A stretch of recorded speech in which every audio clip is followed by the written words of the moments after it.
इसलिए मैंने कहा कि किराएदार लाख सक्षम हो जाए, लाख धनवान हो जाए, लेकिन वो मकान मालिक नहीं हो सकता। बहुत स्पष्ट है। और कहीं न कहीं 1932 का जो खतियान है, झारखंडियों के अस्मिता और पहचान से जुड़ा हुआ प्रश्न है। झारखंडियों की पहचान 1932 का खतियान एक संवेदनशील और भावनात्मक मुद्दा है और झारखंडियों की पहचान और अस्मिता से जुड़ा हुआ है। और स्थानीय व्यक्ति कौन हो और इसके आधार पर स्थानीय नीति लागू करने के संदर्भ में माननीय मुख्यमंत्री हेमंत सोरेन के नेतृत्व में कांग्रेस जेएमएम राजद की सरकार ने जो मंत्रिपरिषद में जो निर्णय लिया है, हम इसका स्वागत करते हैं और ये हम इसका समर्थन करते हैं और उन्हें बधाई भी देते हैं। और कुछ लोगों ने ये बातें एक भ्रम की स्थिति पैदा की है इसमें कि 1932 के खतियान संविधान के प्रतिकूल है।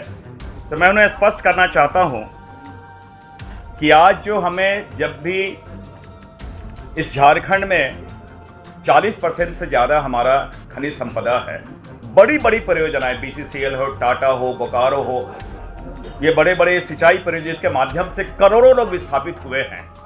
तो डेमोग्राफी तो चेंज हुआ है।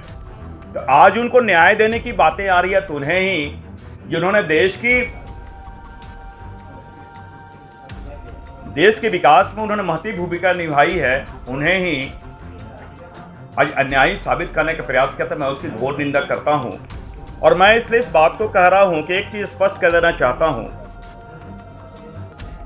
कि मैं इसलिए कह रहा हूं कि 1932 हमारी पहचान, हमारी अस्मिता से जुड़ी हुई है। जिस प्रकार 1956 में राज्य पुनर्गठन आयोग ने भाषाई आधार पे उड़ीसा क्यों बनाया, उड़िया बोलने वालों के लिए, बंगला बोलने का बांग्लादेश बनाया, मराठा बोलने का महाराष्ट्र बनाया, तेलुगु बोलने का तमिलनाडु बनाया, तो उन्होंने भाषा को आधार बनाया। उसी प्रकार हमारी सरकार ने 1932 के खतियान को आधार बनाया, जिसके आधार पे हम स्थानीय व्यक्ति को चिन्हित कर सके। और जिस संविधान का हवाला देते हैं, मैं स्पष्ट करता हूं, उसी संविधान ने कहा है, जिसके हाईएस्ट इंटरप्रेटर सुप्रीम कोर्ट, उन्होंने कहा है कि भारत का नागरिक हर राज्य का स्थायी निवासी नहीं हो सकता है। और ये मैं नहीं कर रहा, लोकसभा सचिवालय से प्रकाशित होने वाला समाचार मंजूषा जनवरी 2002 के अंक 1 में देखी जा सकती है। जिन्होंने बातें कही हैं कि जिनका 1932 का खतियान नहीं है, तो मैं आपको सारे लैंड रिकॉर्ड्स बतला सकता हूं जो कैडेस्ट्रल सर्वे हुआ है।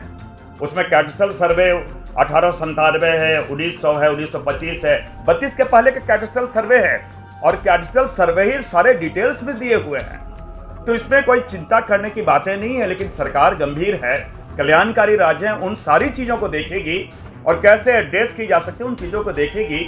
और एक बात मैं स्पष्ट कर दूँ कि कुछ लोग जो आरोप लगाते हैं, भ्रम की स्थिति पैदा करते हैं, उन्हें मैं कहना चाहता हूँ, लोकतंत्र है, लोकतंत्र की खूबसूरती इसमें है कि विचारों की भिन्नता, आपके निर्णय से असहमति बहुत स्वाभाविक है, लेकिन गांधी के देश में जब भी निर्णय होगा गांधीवादी तरीके से होगा, तो गोडसे के तरीके से नहीं होगा। साथ ही साथ आपके माध्यम से मैं स्पष्ट कर दूं कि यहां पर विगत 300 सालों से असम के टी गार्डन में, बंगाल के कुछ पार्ट्स में, आपके ये अंडमान में 300 साल से आदिवासी वहां निवास कर रहे हैं। उन्हें ट्राइबल का स्टेटस नहीं मिला।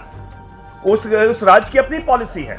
तो हम सोचते हैं कि भाई मैं आपको कहाँ यहाँ से ये सबके सहयोग से मैं समझता हूँ यहाँ के विकास में सबका योगदान रहा है, लेकिन स्थानीय व्यक्ति कौन है, ये आधार तो कुछ ना कुछ तो सरकार निर्णय करेगी ना।